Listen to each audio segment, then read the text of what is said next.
오늘 하나님의 말씀 디모데 후서 2장 1절에서 6절 말씀입니다. 우리 화면 보시고 우리 합독하도록 하겠습니다. 디모데 후서 2장 1절에서 6절 말씀입니다. 같이 읽습니다. 시작.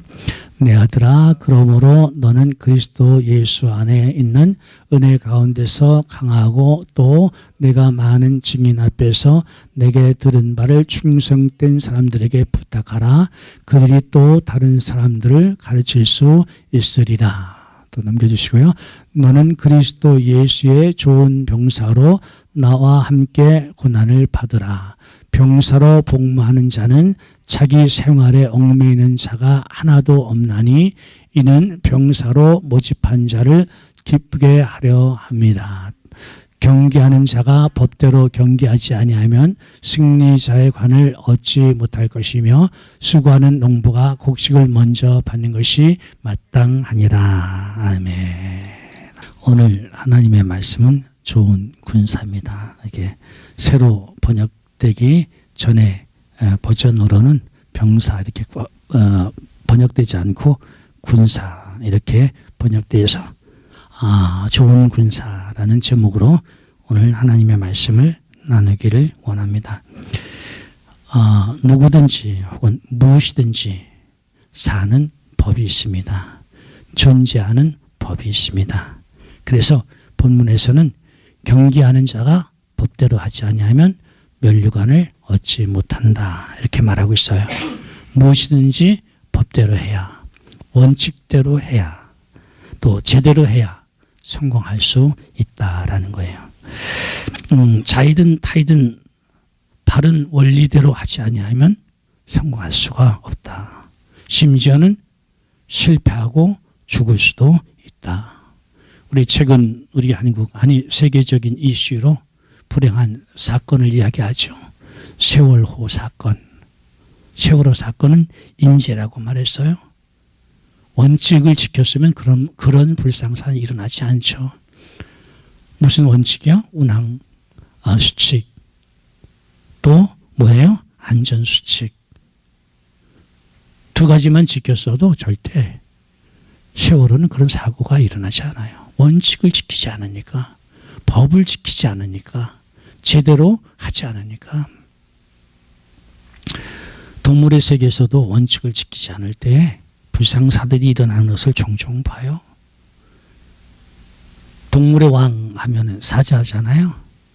사자가 하이에나에게 물려 죽는 모습을 보면서 그렇구나, 원칙을 지키지 않으면 저렇구나. 새끼 사자는 어미 사자의 보호를 받아야 돼요. 어느 정도 자란 새끼 사자가 어미를 따라가지 아니하고 다른 호기심으로 다른 걸 따라가다가 하이에나가 채가서 먹어버리는 동물의 왕인데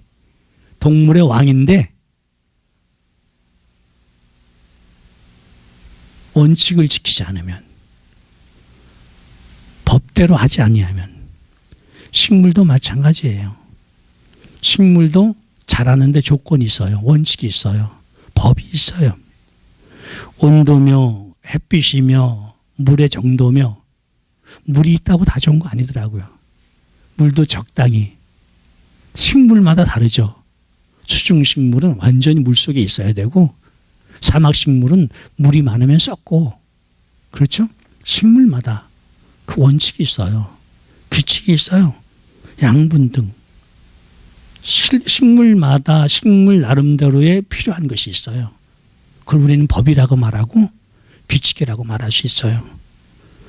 그래서 농부는 식물의 그런 생존 원칙을 잘 이용해서 아주 풍성하고 좋은 수확을 거둬들이죠. 사람도 마찬가지입니다. 사람도 살아가는 원리가 있어요. 사람도 살아가는 원리가 있는데 자기 신분에 맞게, 자기 위치에 맞게 살아가는 법이 있고 살아가는 원칙이 있다. 학생이 선생같이 살 수가 없어요. 학교 다니는 학생이 어른같이 살 수가 없어요. 가끔 불량 학생들이 어떻게 해요? 어른 흉내 내죠.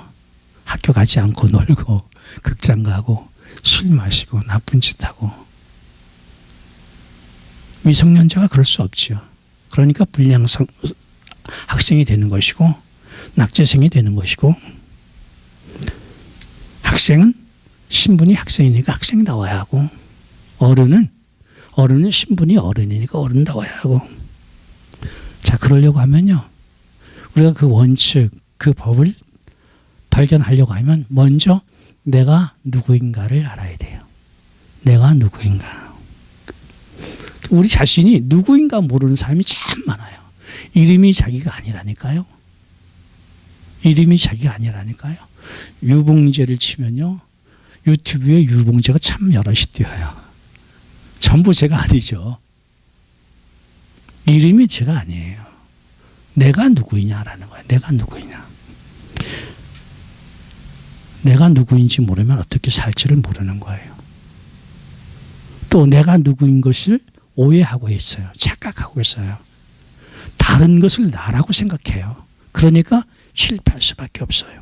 교인이나 비교인이나 실패하는 원인은 이런 거예요. 자기가 누구인지 모르며 산다라는 거. 두 번째, 자기 자신은 누구인지 아는데 어떻게 사는지를 모른다는 거. 어떻게 살지를 모른다는 거. 이게 실패의 두 가지 원인이다라는 거예요. 그래서 한 번밖에 살 수 없는 인생을 반드시 성공하기 원한다고 하면 먼저 내가 누구인지를 발견해야 된다. 찾아야 된다. 여기서 우리는 잠시 자기 자신을 찾아보는 시간이었으면 좋겠어요. 몇 가지로 나열해 보면 좋겠어요. 첫째, 종교적으로 나는 누구인가? 종교적으로 나는 누구인가? 저를 예로 하면 나는 기독교인이 분명해요. 그렇죠? 그리고 나는 분명히 안수받은 목사이고요. 또 한 그룹을 이끌어가는 리더고요. 그건 변함이 없어요. 또 사회적으로는 나는 분명히 미국에는 살고 있지만 저는 코리안이 분명해요. 한국인이 분명해요. 그리고 시민권을 받아서 미국 시민권자인 것도 분명하고요. 그렇죠? 친족적으로 제 주변엔 제 친족 친구들이 많아요. 그들에겐 친구요, 또 아버지요, 혹은 오빠요, 혹은 동생이요, 이런 어떤 친분 관계도 있어요. 근데 그런 것을 아무리 나열해도 진정 나를 발견하기에는 뭔가 부족해요. 그래서 나를 보는 데는 몇 가지 기준이 있어요. 너는 누구인가? 나를 바라보는 데는 몇 가지 기준이 있는데, 첫째는 내가 나를 보는 것이 있고요. 다른 사람이 나를 보는 것이 있고요. 세 번째는 창조주 하나님이 나를 보시는 것이 있어요. 사람마다 그 사람 속에는 원하는 것이 있죠.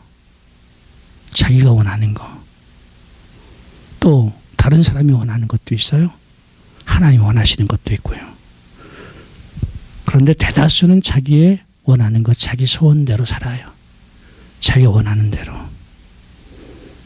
또 어떤 사람은 다른 사람이 원하는 대로 살기도 해요.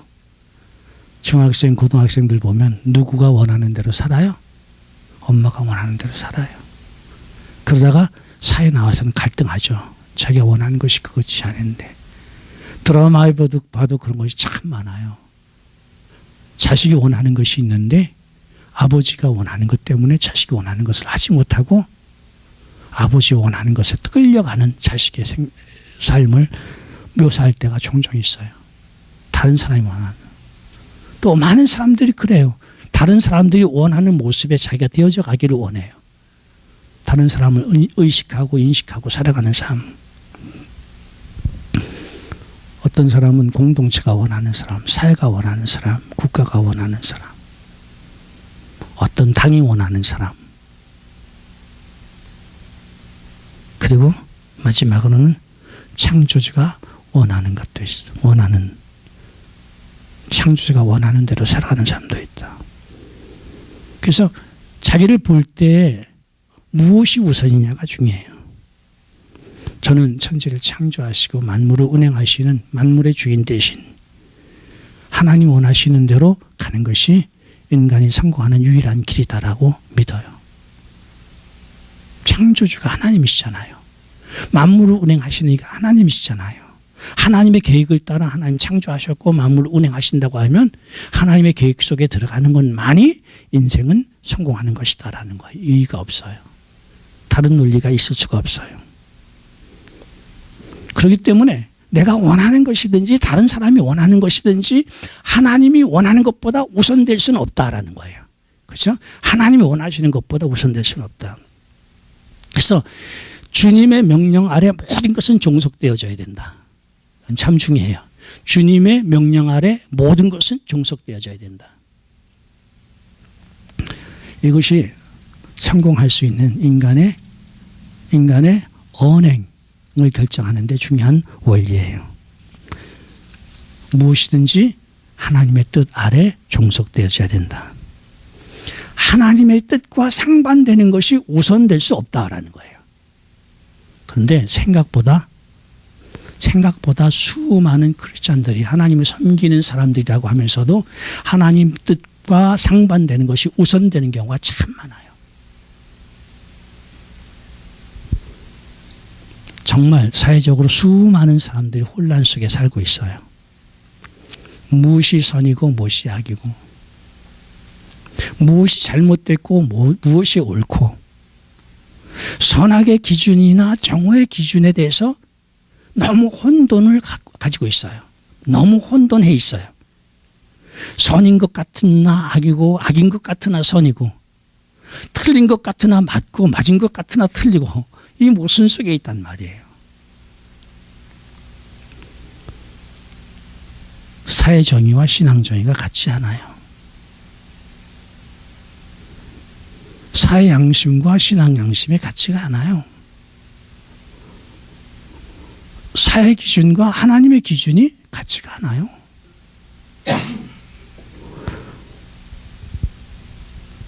그래서 우리는 주님 안에서 나를 찾아야 된다. 주님 안에서 나를 찾아야 된다. 애굽에 내려간 아브라함이 바로에게 자기 아내 사라를 여동생이라고 말했다. 말도 안 돼요. 사회적 기준으로 보면요. 사회 양심으로 보면요. 이런 악도 없어요. 이런 배신도 없어요. 동생이라고 하는 사라를 데려간 애굽의 왕 바로는 흠잡을 데가 없어요. 사회적으로 볼 때는 흠잡을 데가 없어요.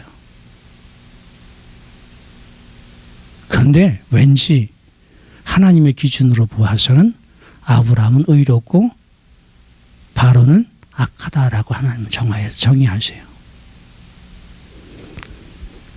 유다의 며느리 다말의 경우를 보면요.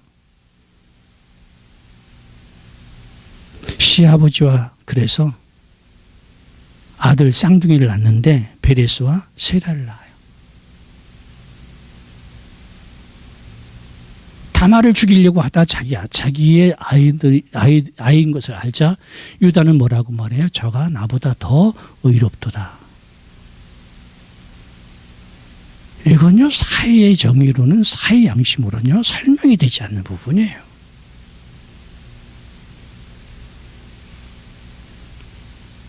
여리고성에 많은 사람 중에 한 사람이었던 기생 나합은 어땠어요? 여리고를 점령하려고 하는 여호수아 편이 되어버려요. 정탐꾼을 숨겨주고 결과는 어떻게 돼요? 여리고성이 점령당하게 되는.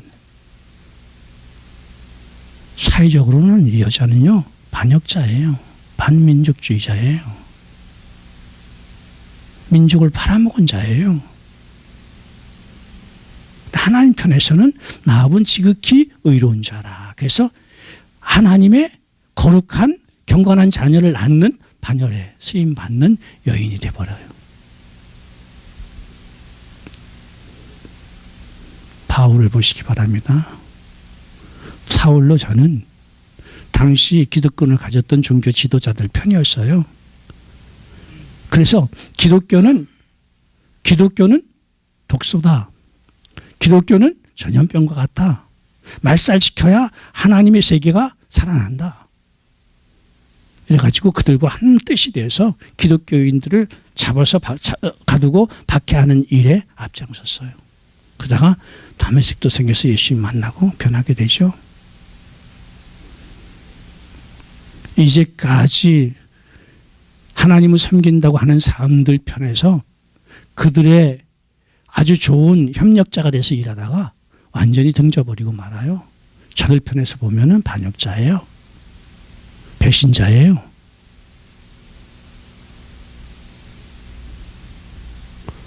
당시 사회 분위기는 어땠어요? 사회 흐름은 어땠어요? 메조리티가 뭐예요? 제사장, 서기관, 바리새인들, 예수님을 죽인 자들, 믿는 사도들을 박해하는 그들이 메조리티잖아요. 양심이 달라요. 기준이 달라요. 정의가 달라요. 그래서 우리는 무엇을 기준으로 삼느냐가 중요해요. 무엇을 기준으로 삼느냐. 그래서 어떤 기준으로 삼느냐에 따라서 성공과 실패를 결정하는 것이다. 그 기준은 무엇이다? 하나님이시다. 하나님의 뜻이 기준이야 하고 하나님의 명령이 기준이야 하고. 그래서 하나님의 뜻 안에서 하나님의 명령 안에서 나를 찾아보는 것이다. 나를 발견해 보는 것이다. 하나님 뜻 안에서 이 시대에 사는 성도들은 특별한 사명이 있는 자들임을 알아야 돼요. 성령 받은 성도들에게 주님 뭘 명령하셨어요? 성령이 내게 임하시면 예루살렘과 온 유대와 사마리아와 땅끝까지 이르러 내 증인이 되리라. 이거 피할 수 있는 것 아니에요. 성도면 누구든지 이것 적용되는 명령이에요. 피할 수 있는 명령이 아니에요. 어떤 성도가 이 명령 피할 수 있어요? 이 명령에서 자유로울 수가 있어요. 어떤 성도가 면제될 수 있어요? 또 뭐라고 말씀하셨어요? 휘어져 추수하게 된 넓은 들을 보라. 일꾼이 적으니 일꾼을 보내주소서 하라. 내가 세상 끝날까지 너희와 함께하리라. 그분이 바로 영으로 성령으로 이 땅에 오셨는데 도대체 누가 성령님을 환영하지 아니하고 성령님과 동행하지 아니하고도 신앙생활을 성공할 수 있는 사람이 있냐라는 거예요. 근데 생각보다 성령님을 너무 환영하지 않고 있어요. 생각보다 성령님을 너무 모르고 있어요. 그러고도 신앙생활을 하고 있다는 자체가 저는 이상해요. 그러고 신앙생활을 제대로 한다고 하면 그건 기적이에요. 하나님도 이룰 수 없는 기적을 인간이 이루고 있다고 생각해도 돼요. 불가능이란 말이에요. 우리 선한 목자로 오신 그분과 동행하지 아니하고 어떻게 푸른 초장으로 갈 수 있느냐고요. 능력으로 오신 그분과 동행하지 아니하고 어떻게 열매를 맺을 수 있느냐라는 거예요. 그래서 성도라고 하면 땅끝까지 이르러 내 증인이 되라는 말씀과 휘어져 추수하게 된 넓은 들의 사역자가 되어야 하는 것과 이 시대에 우리와 함께 하시기 위해서 오신 주님이신 성령님과 동행하는 것은 피할 수 없는 것이고요. must, 반드시 해야 하는 길인 줄 믿으시기 바랍니다. 성도라면 아무도 피할 수 있는 것이 아니에요. 이 내용을 한마디로 우리는 이 시대에 하나님 우리에게 주신 사명이다라는 거예요. 그러면 사명이 얼마나 소중한 것인가 나타나게 돼요. 주님이 주신 명령이기 때문에, 하나님 주신 명령이기 때문에 이보다 더 소중한 것은 없다. 그래서 저는 제 멘토로부터 들은 가장 중요한 교훈은 사명은 목숨보다 중요하다라는 거예요. 다른 거 다 잊어버려도 괜찮아. 사명은 목숨보다 소중하다. 여러분, 사명이 목숨보다 소중하다고 해서 제가 여러 가지로 말했잖아요. 여러 가지 직분을 얘기했잖아요. 여러 가지 호칭을 얘기했잖아요. 그거 다 무시해도 좋다라는 거 아니에요. 그러나 그 어떤 것도 사명보다 우선할 수는 없다라는 거예요. 그 어떤 것도 사명보다 우선할 수 없다. 제가 말씀드린 여러 가지 직책이나 이름들은 사명을 감당하는 데 필요한 것이다. 사명을 돕는 데 필요한 것이지 사명을 돕는 데 필요치 않거나 역행되면 버려도 된다. 버려도 된다.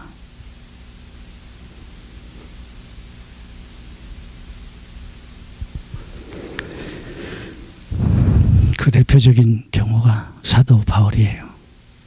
모든 사람은 젊은이들이 결혼하지 아니하고 싱글로 가면 다 불행하다고 생각하고 마치 실패한 인생으로 보는데 사도 바울이 결혼하지 않았어요. 왜요? 제가 볼 때에는 자신은 결혼해서 가정에 매이는 것보다는 홀가분하게 복음만 위해서 주님만 위해서 사는 것이 훨씬 효과적이기 때문에 수많은 거의 모든 교인들은 잘 살고 행복한 것을 뭐라고 말해요? 남녀가 모여서 가정을 이루고 아들 딸 낳고 풍족한 생활로 오순도순 잘 사는 거. 가치관이 틀려요. 바울은 무엇이 행복한 것이라고 생각했어요? 자유스럽게 아무도 나를 방해하지 않는 그런 방해 요인을 다 없애고 오직 주님만 바라보고 주님께 나의 삶을 드리고 사는 거. 달랐어요. 가정이 혹은 직장이 혹은 재물이 사업체가 자신의 주님을 향해서 섬기는 일이 방해가 된다고 하면 그것은 잘못된 것이라는 거예요. 그래서 주님의 명령보다 우선되고 주님 명령보다 먼저 해야 할 것은 없다라는 거예요. 그래서 오늘은 좋은 군사라는 제목으로 성도가 가야 할 길이 무엇인지를 생각해 보기를 원해요. 군사. 여러분, 우리는 군사임을 인식하고 있었어요. 군사임을 기억하고 있었어요. 하늘의 군사, 주님의 군사. 그래, 우리는 주님의 군사예요. 하늘의 군사예요. 그런데 군사이면 좋은 군사가 되어라. 이것이 본문의 요지예요. 군사이면 좋은 군사가 되어라. 그런데 좋은 군사는 한마디로 뭐라고 말해요? 자기에게 얽매이지 아니하고라고 해요. 자기에게 얽매이지 아니하고. 그리고 뭐라고 해요? 자기를 모집한 자를 기쁘시게 하는 것. 이게 좋은 군사예요. 자기에게 얽매이지 않고. 적어도 좋은 군사가 되기를 원한다고 하면 자기에게 얽매이지 말아라. 자기에게 얽매이지 말아라.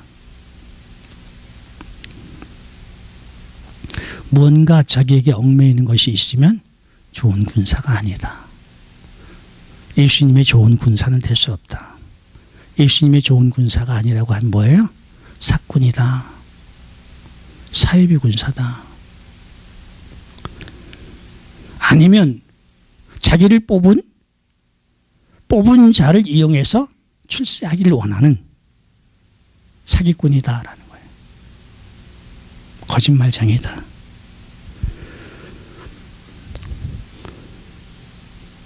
아무튼 진정 주님이 원하시는 좋은 군사는 아니다라는 거예요. 그러면 현 시대에 사는 성도들, 교인들뿐만 아니라 성직자들 포함해서 우리는 이런 생각해 봐야 돼요. 과연 자기에게 얽매이지 아니하는 좋은 군사는 얼마나 될까라는 거예요. 나는 자기에게 얽매이지 않은 좋은 군사로 가고 있는가라는 거예요. 내 생각밖에 제가 상대해 보니까 젊고 이름 없는 젊은 목사님들 중에 좋은 군사들 많아요. 정말 주님만 바라보고 자기에 얽매이지 않고 자기의 것을 포기하고 따라가는 사람들 많아요. 사실은요, 하나님의 나라는 그 사람들일 거예요. 시대의 하나님의 영광은 그 사람들 거예요. 자기에게 아무리 지금 사람들이 자기를 추앙하고 사람들이 높인다 할지라도 자기에게 얽매여서 자기를 위해 사는 주님이 인정하지 않은 좋은 군사란 영광을 얻을 수 없는 거예요.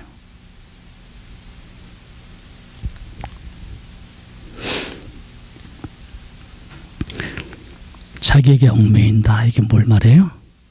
사명을 방해하는 요인을 가지고 있다. 사역을 방해하는 모든 것이 자기를 얽매이는 것이다 라고 보면 되는 거예요. 그래서 자기에게 얽매이는 것을 풀어놓지 않는 사람은 마치 부두를 떠나 바다로 향해 하기를 원하는데 부두에 매인 줄을 풀어놓지 않냐고 노를 젓는 것과 똑같아요. 나갈 수 있어요, 없어요? 배가 부두에 줄로 매여 있는데 그 줄을 풀어놓지 아니하고 배를 아무리 저으면 배가 갈 수 있어, 없어요? 세상에서 떠나갈 수가 없는 거예요. 그걸 풀어놓아야만 비로소 한 발자국이라도 바닷속으로 갈 수 있는 거죠. 그래서 자기를 얽매이는 것을 풀어놓고 오직 주님만 기쁘시게 하기 위해서 간다. 쉬운 일이 아니에요. 어쩌면 이것은 순교만큼이나 어려운 일이에요. 그래서 성경은 쟁기를 잡고 뒤를 바라보는 자는 내게 합당치 않다 이렇게 말씀하셨어요. 쟁기를 잡고 뒤를 바라보는 자는 내게 합당치 않다. 또 이런 말씀하셨어요. 나와 내 복음 위에 어떤 나는 예수님이에요.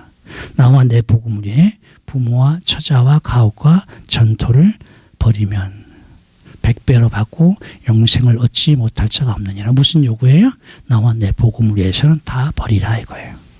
나와 내 복음을 방해하는 것들은 버리라라는 거예요. 심각하지 않아요? 버릴 수 있어요?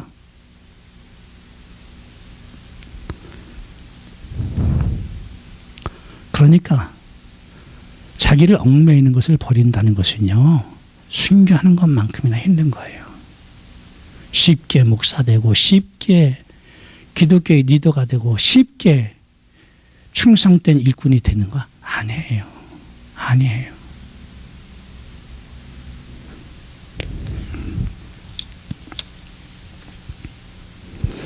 그래서 오직 나를 뽑은 자를 기쁘게 한다라는 말은 생각이나 결정의 기준은 군사를 모집한 그분의 뜻을 따른다 이런 뜻인 줄 믿으시기 바랍니다. 주님을 기쁘시게 하는 것이라고 하면 뭐든지 버릴 수 있어요? 쉬운 것이 아니에요. 그래서 좋은 군사가 된다는 것은요, 세상에 무엇이 되는 것보다도 까다롭고 힘든 일인 줄 아시기 바랍니다. 그러나 그것만이 뭐예요? 이 땅에서 주님을 섬길 수 있는 유일한 길이고요. 당연히 그렇게 가야 할 길인 줄 믿으시기 바랍니다. 그런데 사실 버린다라는 말은 결심하면요 버려져요. 좋은 군사는 신학교 나와서 얻는 것이 아니에요. 강도사, 목사고시를 패스했다고 얻어지는 게 아니에요. 목회지, 선교지를 얻었다고 해서 자격이 주어지는 것이 아니에요. 좋은 군사는 자격에 얽매이지 않는 것이 좋은 군사의 자격인 줄 믿으시기 바랍니다. 자, 군사는 여기서 끝나지 않아요. 군사는 군사를 뽑은 자가 해주는 것과 군사인 자기 자신이 해야 할 것을 구분해야 돼요. 그래서 자기가 해야 할 일을 알고 충실해야 돼요. 군인을 한번 보십시다. 뽑은 자가 책임지는데 지금 미국이나 한국 같으면 군사를 뽑은 자는 국가예요. 그렇죠? 국가예요. 그럼 국가가 책임져야 할, 왕국 같으면 왕이에요. 국가가 책임져야 할 것이 있고 군인이 책임져야 할 것이 있어요. 군인이 먹고 입어야 살지요. 누가 책임져요? 군인 스스로 책임져요? 농사해야 되고요. 장사해야 되고 이래야 돼요? 아니에요. 군사는 누가 책임져요? 군사는 국가가 책임져요. 총과 탄약은 누가 책임져요? 총과 탄약도 누가 책임져요? 국가가 책임져요. 어디서 싸울 것인가?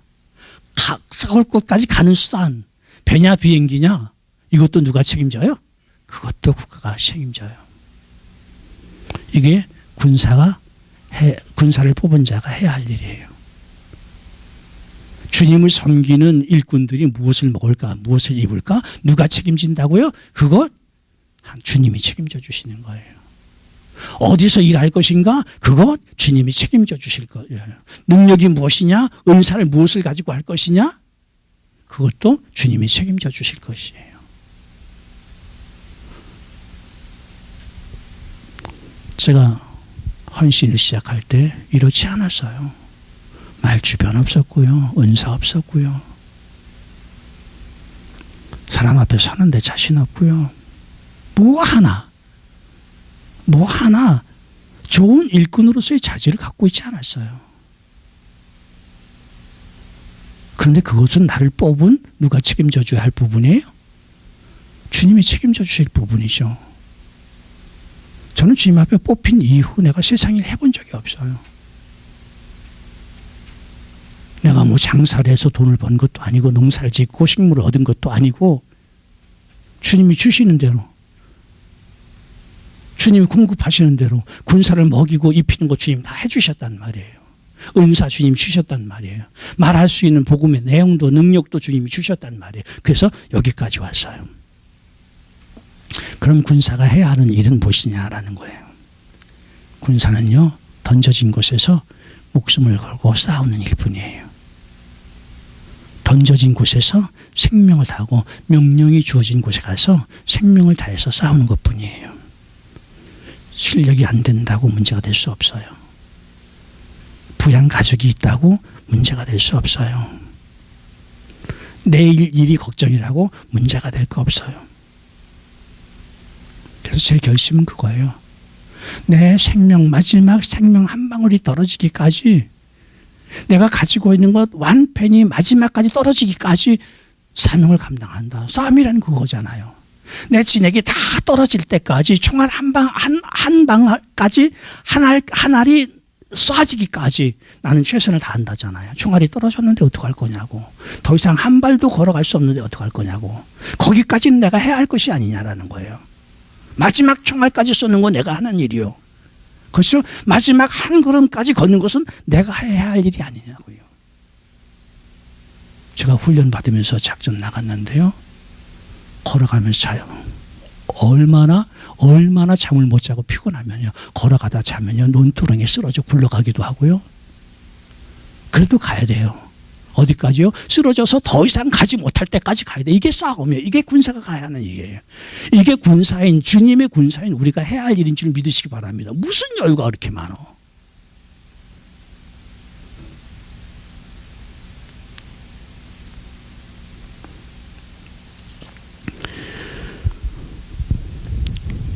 지금 우리는 그렇게 싸우면서 걸어가면 되는 거예요. 결론을 말씀드려요. 지난주 우리는 부활주의를 지냈어요.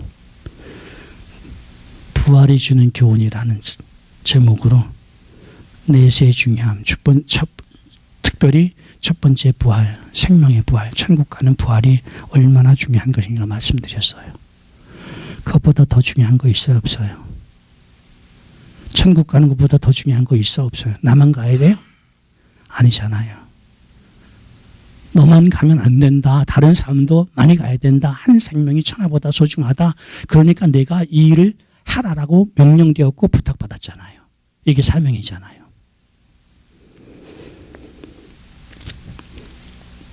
이 주님의 명령보다 우선되는 것은 없다.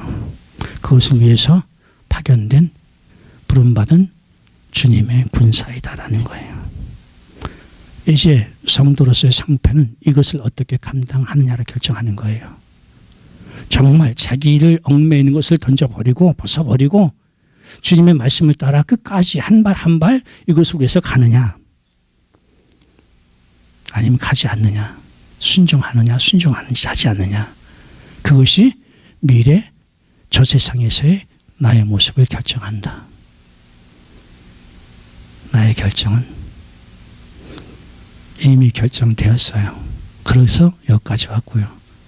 이제 여러분의 결정은 무엇인지 여러분이 가슴 속에서 다시 한번 확인하고 좋은 결정으로 주님 앞에 섰을 때 충성된 군사로 인정받는 여러분이 되시기를 주의 이름으로 부탁을 드립니다.